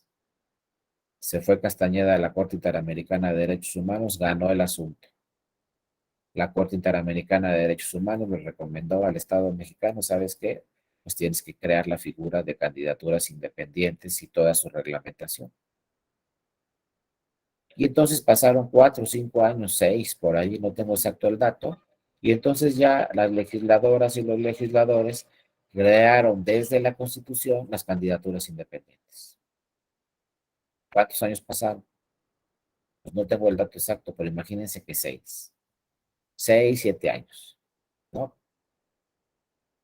La pregunta es, ¿Castañeda fue candidato independiente en ese proceso electoral? No. ¿Por qué? Porque no había legislación.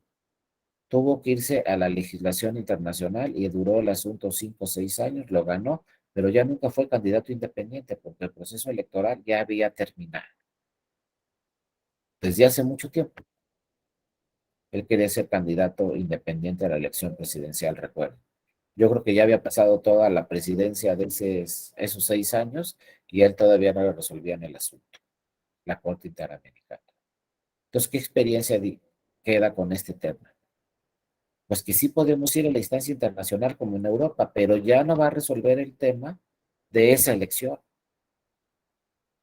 Lo que nos sucede en ese proceso electoral, a lo mejor se revisa después en una instancia internacional, pero el proceso electoral ya quedó definitivo y firme, ya no pudimos hacer nada. Entonces, ¿qué hace el Tribunal Electoral para que no sucedan estos temas? Cuando uno va y presenta una demanda al Tribunal Electoral, le tiene que hacer valer al Tribunal Electoral lo que dice la Constitución y también los que dicen los tratados internacionales. ¿Y qué va a hacer el Tribunal Electoral? Revisar la norma constitucional y revisar también la norma convencional.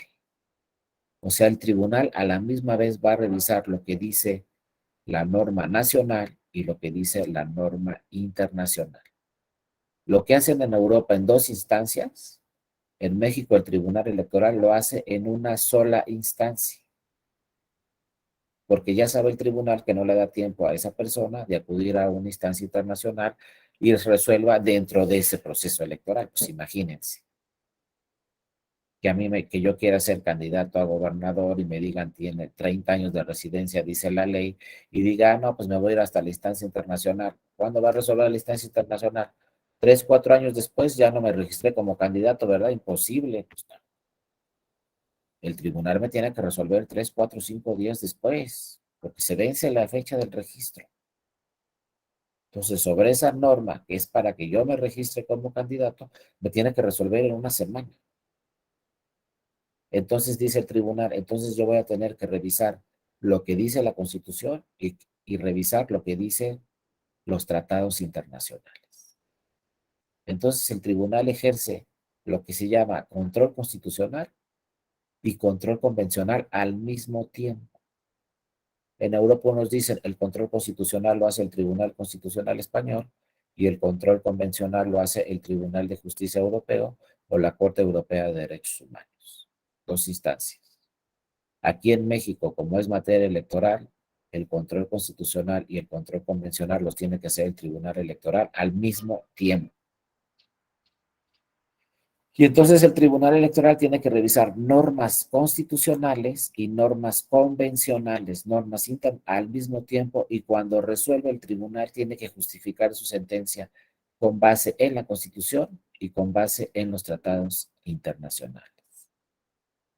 Entonces, ¿cómo voy a argumentar yo como ciudadano, como partido político o como candidata o candidata una demanda ante el Tribunal Electoral? ¿Qué voy a hacer valer en mi demanda? Pues lo que dice la Constitución y también lo que dicen los tratados internacionales. Voy a llegar en mi demanda a hacer valer normas nacionales y hacer valer normas internacionales.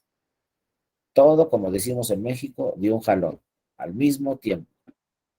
Y el tribunal en mis argumentos va a tener que revisar qué dice la Constitución y va a tener que revisar qué dicen los tratados internacionales, todo al mismo tiempo, para que yo tenga una resolución del Tribunal Electoral en tiempo donde se haya realizado un control de la Constitución y un control de los tratados internacionales. Y donde el Tribunal Electoral proteja los derechos humanos que están en la Constitución y al mismo tiempo proteja los derechos humanos que protegen los tratados internacionales. Y en plazos muy breves. Han llegado asuntos al tribunal que a los 2 días tenemos una sentencia definitiva e inatacable. ¿Qué tribunal en el mundo les puede decir, presenta tu demanda y en 3 días tenemos una sentencia definitiva e inatacable donde se revisó lo que dice la Constitución y se revisaron los tratados internacionales? En 3 días. ¿Qué tribunal en el mundo les puede decir eso? Y es una sentencia, ¿saben qué? Definitiva e inatacable porque la resolvió la Sala Superior. Ya no podemos ir a la Corte, ya no podemos ir a ningún lado. ¿Pero por qué hace esto el tribunal? Porque así son los plazos en materia electoral. No crean que el tribunal dice, me la voy a echar en 3 días. Pues no. Pero al tribunal le dicen, si no lo resuelves en 3 días, ya venció el plazo. Y ya no vas a poder proteger el derecho político de esa persona. Entonces el tribunal, pues muchas veces tiene 3 días. Por ejemplo, les pongo el caso más sencillo, donde empezó a hacer este control constitucional y convencional el tribunal y proteger derechos humanos. A ver, yo soy, por ejemplo, ahorita yo soy de Tamaulipas. Pues, ¿cuándo van a votar en Tamaulipas? Pues el primer domingo de junio. Pues ya estamos cerquita al primer domingo de junio. Imagínense que en esta semana, no, pero en México no creo que vaya a pasar. Me roban la cartera. No, en México, ¿cómo creen? La bolsa, menos. ¿Cómo creen que a una mujer le van a robar la bolsa? Pues no, hombre. Si estamos en México. Bueno, ahí va mi credencial. Pero yo soy de Tamaulipas. Pues sí, por eso te robaron la bolsa, seguramente, ¿no? Sin agraviar a los de Tamaulipas. Pero, bueno. Y entonces, ¿cómo voy a votar? Si ya es la primera semana de junio y la elección me robaron. Bueno, pues voy a ir al INE. Pues sí. ¿A dónde? Pues a donde me dieron mi credencial. Bueno, voy para allá. Y entonces llego al INE y les digo, oye, dame una nueva credencial. Me van a decir al INE, oye, pues ¿cómo crees? Que en 15 días te voy a imprimir una nueva credencial. No, pero ¿sabes qué? La Constitución dice que yo tengo que votar el día de la jornada electoral.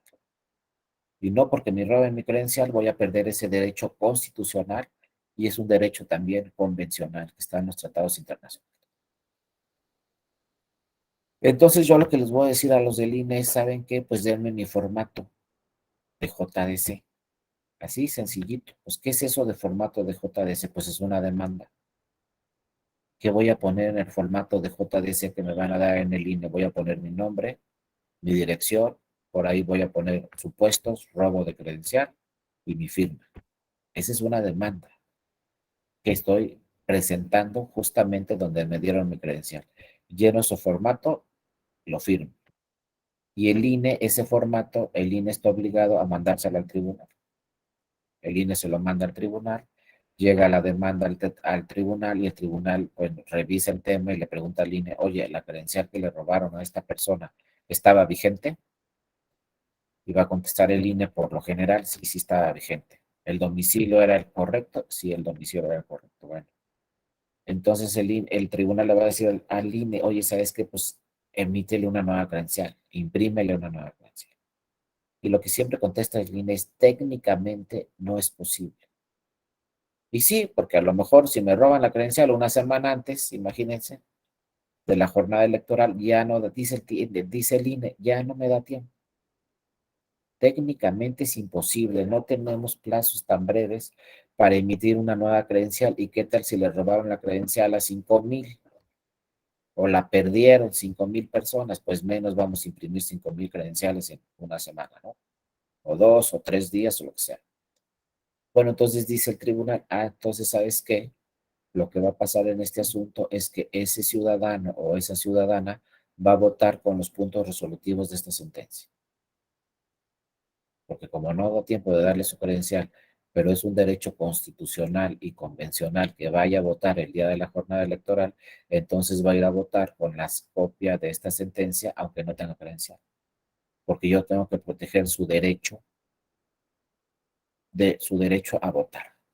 No, pero es que la ley dice que ya vencieron los plazos para solicitar una nueva credencial, pues eso dice la ley, pero la Constitución dice que cualquier ciudadano o ciudadana puede votar el día de la jornada electoral. Y los tratados internacionales lo mismo. Entonces esta persona va a votar con la copia de esta sentencia. Entonces el tribunal notifica esa sentencia a esa ciudadana o ese ciudadano. ¿Dónde va a notificar esa sentencia? En el domicilio que redactó en el formato, en la demanda. Entonces llega una notificación del tribunal a ese domicilio y llega una copia certificada de los puntos resolutivos de la sentencia a ese domicilio. Cuando le llega la sentencia a esa persona va a acudir el día de la jornada electoral con esa sentencia a su casilla. También esa sentencia se le notifica al INE para que el INE le diga al presidente o a la presidenta de la casilla, oye, ¿sabes qué? Va a llegar una persona con una sentencia, no con credencial, y la vas a tener que dejar votar, porque es una sentencia del Tribunal Electoral. Y entonces también las actas de escrutinio y cómputo tienen un apartado por ahí especial que dice personas que votaron con resolución del Tribunal Electoral. Entonces vean todo lo que se tuvo que hacer para proteger el derecho de votar de esas personas. Y en esa sentencia se habla de normas constitucionales y se habla de normas convencionales. O sea, el tribunal hizo una interpretación constitucional y una interpretación convencional para que esa persona pudiera votar el día de la jornada electoral. Así han llegado muchos casos hasta una semana antes de que sea la jornada electoral. Han llegado muchos casos donde el Tribunal Electoral en 2 o 3 días tiene que resolver todos esos asuntos para que todas esas personas puedan votar el día de la jornada electoral. Entonces es lo que me refiero a la materia electoral. Al tribunal no le van a preguntar, oye, ¿en cuántos días quieres resolver la sentencia? No, el tribunal muchas veces dice, pues tengo 3 días para resolver todas estas sentencias, todos estos asuntos. Porque si no lo resuelvo ahorita, imagínense que el tribunal resuelva después de la elección. Pues ya van a decir todas las ciudadanas, pues ya para qué me resuelves el asunto, si ya pasó la elección, ya no voy a poder votar, ya no voté. Entonces, obviamente, el tribunal tiene que resolver antes de que sea el día de la jornada electoral. La sentencia tiene que llegar, aunque sea el sábado, para que el ciudadano o la ciudadana pueda votar el domingo. Entonces, muchas veces, insisto, los plazos son muy breves. Aquí nos pregunta Joel López, fuera de la hipótesis de la sentencia del Tribunal Electoral, ¿no bastaría que el INE expida una constancia de trámite de reposición de la credencial para votar o es forzoso procedimiento? Sobre todo si fue menos de una semana del hecho. Es que sí es forzoso el procedimiento, Joel, porque hay que revisar estrictamente qué fue lo que pasó. Porque, por ejemplo, si el ciudadano nos dice, se me perdió mi credencial, pero estoy en Toluca y quiero votar en Toluca y la credencial era de Monterrey, pues tiene que revisar primero el tribunal si efectivamente corresponde la credencial a esa persona, si era vigente en Monterrey o era vigente en Toluca, y tiene que darse de baja de la lista nominal correspondiente o de alta de la lista nominal.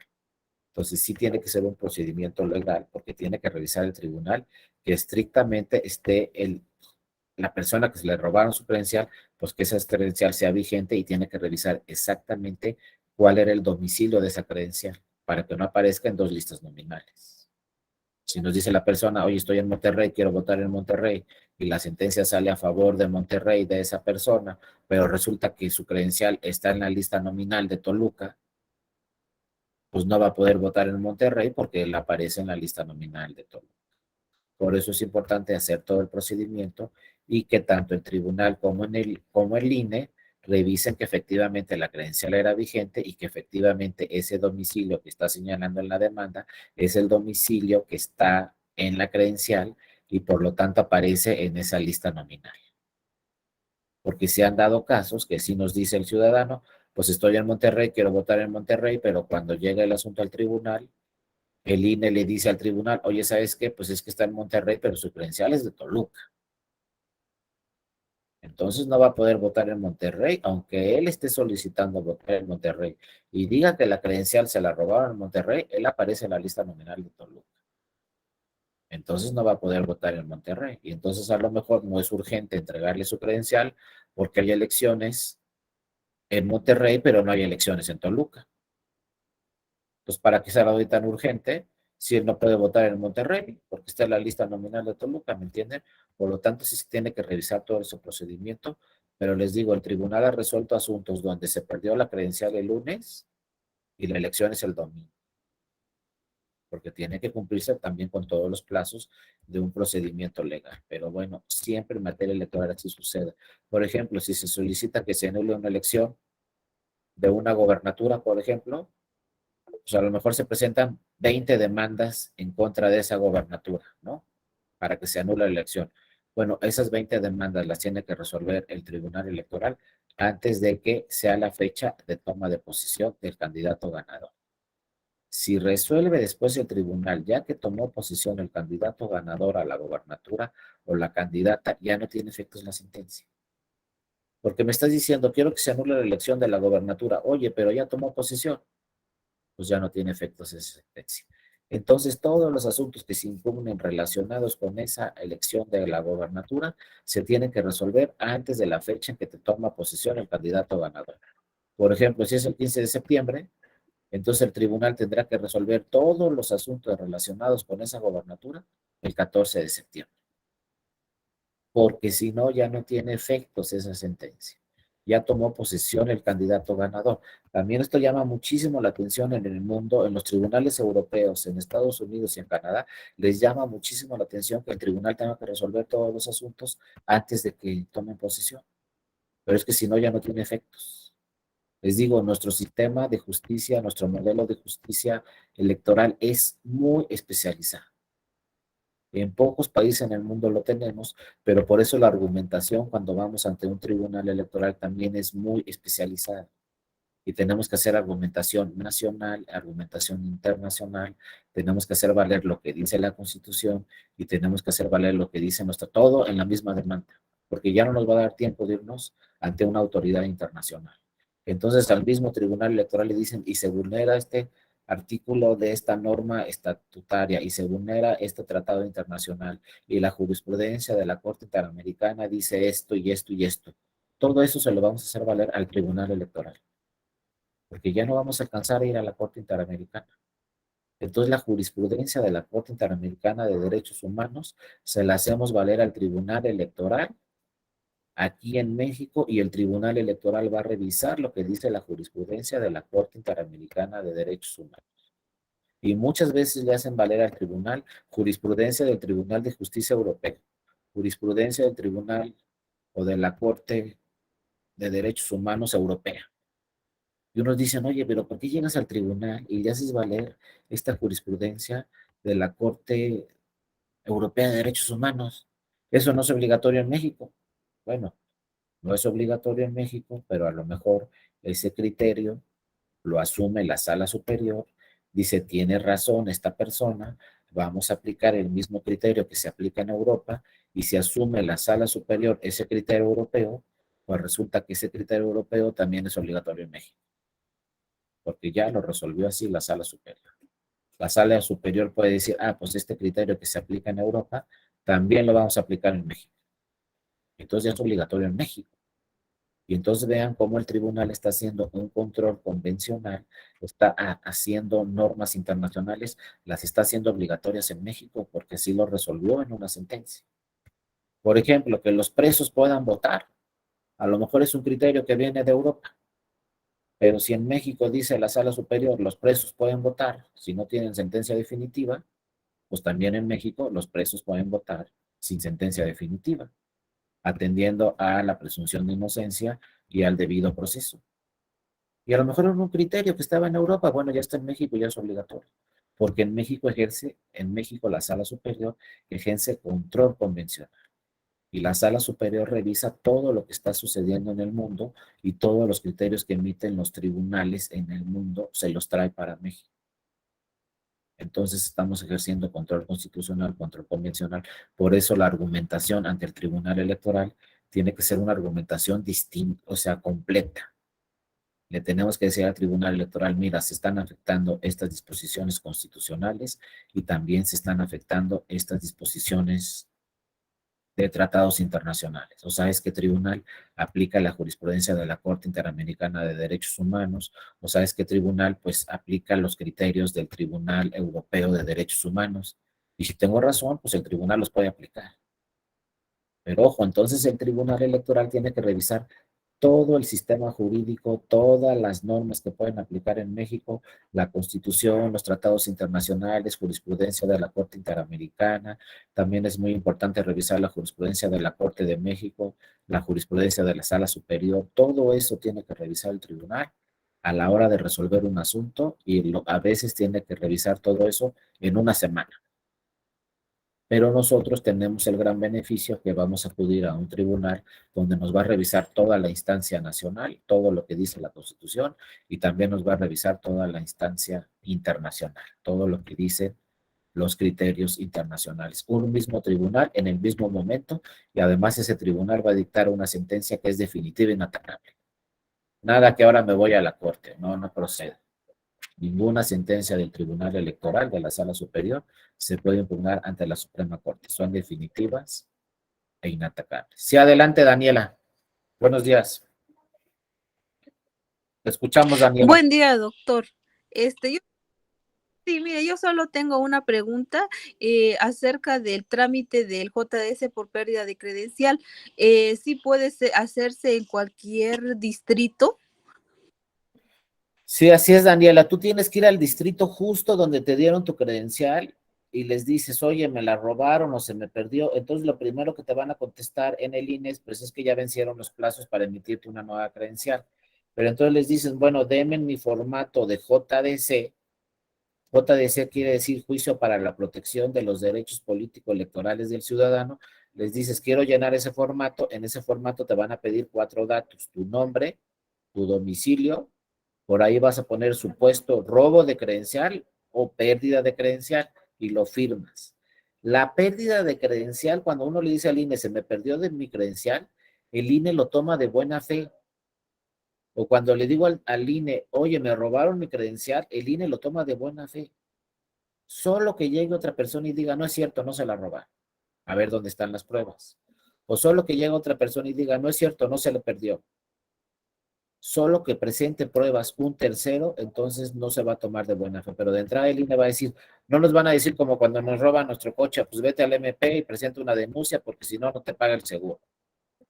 No, aquí, si tú me estás diciendo que se perdió tu credencial o que te robaron tu credencial, yo lo voy a tomar de buena fe, llenamos el formato, ese formato que es una demanda, el INE se lo manda inmediatamente al tribunal y el tribunal solamente le pregunta al INE, oye, ¿estaba vigente la credencial que se le perdió, que se le robaron? Si nos dice el INE, sí estaba vigente y sí corresponde a esa dirección que que está asentando en el formato, entonces el tribunal va a emitir una sentencia donde diga esta persona va a poder votar en la casilla tal, el día tal, sin tener credencial, porque se le robaron o se le perdió, pero vía esta sentencia va a poder votar. El INE, cuando llegamos con la copia de esa sentencia a la casilla, el presidente o la presidenta de la casilla se va a quedar con la copia certificada de esa sentencia y vamos a poder votar sin exhibir nuestra credencial. Ojo, no es toda la sentencia, porque a lo mejor la sentencia es de 20 páginas, no vamos a llegar ahí con nuestras 20 páginas, solo son los puntos resolutivos de la sentencia, cómo se resolvió esa sentencia y en los puntos resolutivos de la sentencia va a decir, esta persona va a poder acudir a la casilla a votar sin contar con credencial para votar con fotografía porque se le perdió, se la robaron. Y vas a poder votar, Daniela, el día de la jornada electoral vas a tener que entregar ahí la creencia. Lo que sí es muy importante es que lleves otro tipo de identificación, que luego ese es otro problema, ¿no? Muchas veces las ciudadanas o los ciudadanos no tienen otro tipo de identificación, pero si la tienes, llegas con tu identificación, dices yo soy tal persona, me notificaron la sentencia aquí en mi domicilio y con esta sentencia acudes a votar. Fíjate cómo nunca fuiste al tribunal. Tú nada más fuiste al Consejo Distrital del INE donde te dieron tu credencial, llenaste el formato, ese formato lo manda el INE al tribunal, el tribunal resuelve en una sesión rápidamente ese asunto y te notifica en tu domicilio el que pusiste ahí en el formato, ahí va a llegar la copia de los puntos resolutivos de la sentencia. Antes iban los notificadores y las notificadoras del tribunal, pero como son muchos los casos que llegan de esos, no crean que 2 o 3 llegan miles muchas veces de esos casos a las salas. Entonces lo que hace ahora el tribunal es notificar DHL o por estafeta, etcétera. Entonces, por uno de esos medios va a llegar los puntos resolutivos de esa sentencia para que puedas votar. Y ya va a estar enterado la presidenta o el presidente de esa casilla, va a tener una lista ahí de las personas que van a acudir a esa casilla a votar con sentencia del tribunal. No sé si tuvieras otra duda, Daniela.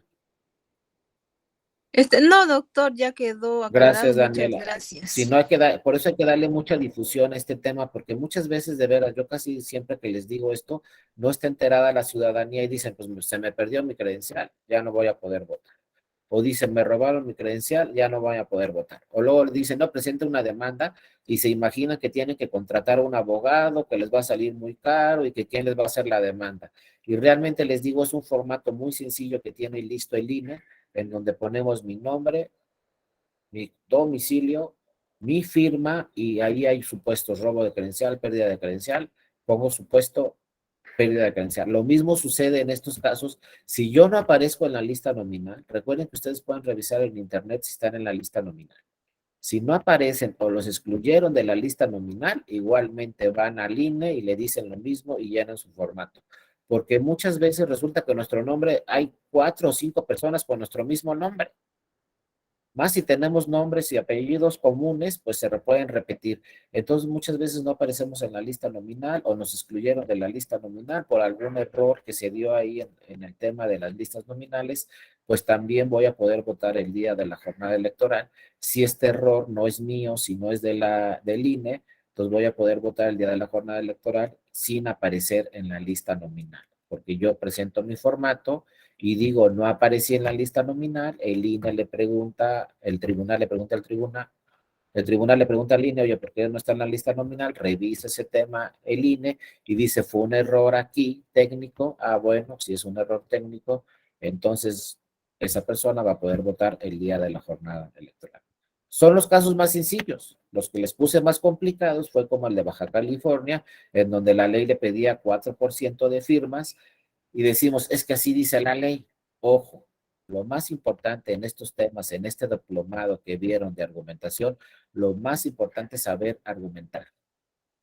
Y ya les estoy diciendo, si vamos al Tribunal Electoral, ¿cuáles van a ser nuestros argumentos? Lo que dice la Constitución y lo que dicen los tratados internacionales. Y no solamente la Constitución y los tratados, lo que dice la jurisprudencia cuando la Corte habla de la Constitución y los tratados, lo que dice la jurisprudencia de la Sala Superior cuando habla de la Corte, de la Constitución y de los tratados, y también hay que revisar muchas veces la jurisprudencia de la Corte Interamericana de Derechos Humanos. Inclusive les digo, podemos revisar criterios en otros países del mundo y decirle al tribunal, pues aquí hay este criterio en Alemania, ¿por qué no lo aplicas también en México? Y claro, el tribunal nos puede decir, ese criterio de Alemania no es obligatorio en México, no, pero revísalo, ¿y por qué no aplicas el mismo criterio en México? ¿No? Así como les digo, presos pueden votar en México, pues eso se ha resuelto a través de criterios de los tribunales, del tribunal electoral, de la sala superior, porque no dice nada la ley dice que no, pero el tribunal dice, a ver, si todos estos países de Europa pueden votar los presos, ¿por qué no pueden votar en México? Y entonces se trae esos criterios de Europa, el tribunal a México, resuelve el tribunal y ya son criterios obligatorios en México. Inclusive el INE ya hizo una prueba piloto en el 2021 para que puedan votar los que están presos en las cárceles, pero no tienen una sentencia definitiva, atendiendo a sus dos derechos humanos de debido proceso y presunción de inocencia. ¿Por qué no puedo votar si todavía no tengo una sentencia definitiva? A lo mejor soy inocente y ya no me dejan votar. Y luego también el derecho de que nunca nos fijamos en eso, pero no, que no me dejen votar porque estoy en la cárcel. ¿Saben qué? Estoy perdiendo también un derecho muy importante de identidad, porque entonces no tengo credencial. Porque la ley dice, si estás en la cárcel se suspenden todos tus derechos políticos. Entre mis derechos políticos está que me den mi credencial para votar con fotografía. Ah, como estoy en la cárcel ya no tengo derechos y ya no puedo pedir mi credencial para votar con fotografía. Pues no, si no hay una sentencia definitiva, hay que proteger esos derechos políticos de esas personas, aunque estén en la cárcel. Inclusive hay países en el mundo donde las personas ya con una sentencia definitiva de todos modos pueden votar. Porque una cosa es que sea culpable porque me robé los faros de un coche y está en la cárcel, y otra cosa es que ese delito me impida votar. Pues es tan grave ese delito que se robó los faros de un coche, entonces ya no puede votar. O sea, todos los temas se tienen que ver en particular, pero hay que tratar siempre de proteger los derechos políticos. Pero si no tengo una sentencia todavía definitiva, ahí sí hay que proteger la presunción de inocencia, el debido proceso, y no es posible que se le suspendan a una persona todos sus derechos si todavía no se tiene una sentencia definitiva. A lo mejor después se va a tener la sentencia definitiva y le van a decir, discúlpenos, pero ¿saben qué? Fue un error, es inocente. Y ya pasaron 10 años, o sea, no quiero hablar de los temas penales, pero luego me da coraje, ¿no? Pero ver que una persona duró 10 años y le dicen, ¿qué creen? Disculpen, no nos equivocamos. Y estuvo 10 años y además se le suspendieron todos sus derechos. Hay que ver todos esos temas, pero ojo, aquí lo importante es saber cómo argumentar. Si estoy yendo al tribunal electoral, ya sé que le puedo decir, esto dice la Constitución, esto dicen los tratados, ya sé que la ley dice esto, pero ¿sabes qué, tribunal? La ley es inconstitucional, o el lineamiento de esta autoridad es inconstitucional, o el reglamento de esta autoridad es inconstitucional, o como llegan los militantes de los partidos, ¿sabes qué? Los estatutos de mi partido son inconstitucionales. Y el tribunal va a revisar si todos esos temas son conforme a lo que dice la Constitución en los tratados o no. Y si no son conforme a la Constitución, me va a decir, tienes razón, son inconstitucionales, son inconvencionales, se te inaplican a ti, no aplican para el proceso electoral, al caso concreto. Habrá que revisar, les digo, en una próxima reforma electoral, si el tribunal puede alcanzar las atribuciones para decir, ¿sabes qué? Esta norma es inconstitucional, pero ya de plano para todos. Porque también a mí me llama mucho la atención que el Tribunal Electoral puede decir, la norma es inconstitucional, pero nada más se aplica a ti. Y sigue vigente una norma que ya revisó el tribunal, que ya vio que es inconstitucional, pero tiene que seguir vigente porque el tribunal no tiene atribuciones para declarar la invalidez de esa norma. Solo lo puede hacer la Corte, pero ya vimos, a la Corte solo hay un plazo muy breve y a la Corte no podemos ir ni ciudadanas ni ciudadanos, ni candidatas ni candidatos, solamente pueden ir los partidos políticos. Entonces le queda al tribunal pues defender todos esos asuntos en última instancia, porque el tribunal es el que defiende a las ciudadanas y a los ciudadanos, no la Suprema Corte, porque a la Suprema Corte no podemos ir, ¿no? Entonces les dejo esos temas de argumentación, les dejo esos temas para revisar y a ver, ojalá en una próxima reforma electoral pues adquiera más atribuciones tanto el Tribunal Electoral Federal como también los tribunales electorales locales, que ya vimos que en este momento pues también pueden declarar la invalidez de la inaplicación de normas cuando se estimen inconstitucionales al caso concreto. Solo que los tribunales electorales obviamente solo pueden revisar las normas de su entidad federativa. El Tribunal Electoral de Colima no puede decir esta norma de Nayarit es inconstitucional, ¿verdad? Solamente normas de Colima, y así cada tribunal electoral de cada estado solamente puede revisar las normas de su estado. El único tribunal electoral que puede revisar todas las normas es el Tribunal Electoral del Poder Judicial de la Federación, tanto su sala superior como sus salas regionales. Bueno, compañeras y compañeras, se nos acaba el tiempo. Me dio mucho gusto verlos, me dio mucho gusto conocerlas y conocerlos. Aquí está, insisto, mi correo electrónico, aquí está, dario.mora@te.gov.mx. De verdad, con toda confianza, escríbame cualquier cosa que necesiten en materia electoral, alguna jurisprudencia, alguna sentencia o algún informe sobre la Escuela Judicial Electoral, sobre algún otro diplomado. Estamos a sus órdenes. Acuérdense que la oferta académica es muy amplia. Hay muchos diplomados y se pueden meter a otro, pues aprovechen que son en línea y es mucho más fácil tomar un curso en línea que presencial. Antes eran presenciales, imagínense, teníamos que ir todos los días a determinado lugar, ahora lo pueden hacer desde sus oficinas, desde sus casas. Entonces, bueno, si les interesa algún otro diplomado, ahí estamos a sus órdenes. Seguramente van a ver que por ahí nos vamos a encontrar en algún otro curso, alguna otra clase, algún otro tema lo podemos ver, pero les digo y les insisto, de entrada, ahí está mi correo electrónico, dario.mora, ahí estoy a sus órdenes. En cualquier momento me pueden escribir con toda confianza. Les agradezco a todas, a todos mucho su atención y ojalá nos podamos ver pronto en alguna otra sesión. Sí, adelante, Joel. Muchas gracias, doctor. Solamente para agradecer, me pareció una brillante clase. Había temas que no habíamos analizado, al menos no recuerdo, independientemente de que ya sabemos lo de las acciones de inconstitucionalidad de la Suprema Corte. Me parece que fue muy ilustrativo y además de traer toda la parte histórica desde el tribunal actual que rige México y la parte europea, la parte anglosajona. Muy contento. Lástima que pues, me parece que hoy concluye el diplomado. Así es, Joel. Y fue un gran cierre y será quizás muchas ganas de continuar en los siguientes. Nuevamente, gracias, saludos a los compañeros, que tengan un muy buen día. Pues muchas gracias por tus palabras a ti, Joel. Lástima que pues, es la última sesión, ya no podemos tener otra, pero insisto, ahí estoy a sus órdenes en su correo electrónico. Y sí, de verdad, búsquenle por ahí, hay otros diplomados también, hay varios. Tenemos 18 diplomados, entonces busquen ahí la oferta académica. Yo afortunadamente creo que participo en todos, entonces seguramente nos encontraremos por ahí en algún otro diplomado. Y de entrada, pues les agradezco a todas y a todos mucho su atención. A todas y a todos les deseo una excelente semana y ojalá de verdad nos podamos encontrar en alguna otra sesión. Si no, búsquenme en mi correo electrónico con toda confianza. Pues muchas gracias, hasta luego, que estén muy bien. Y le agradezco también al ingeniero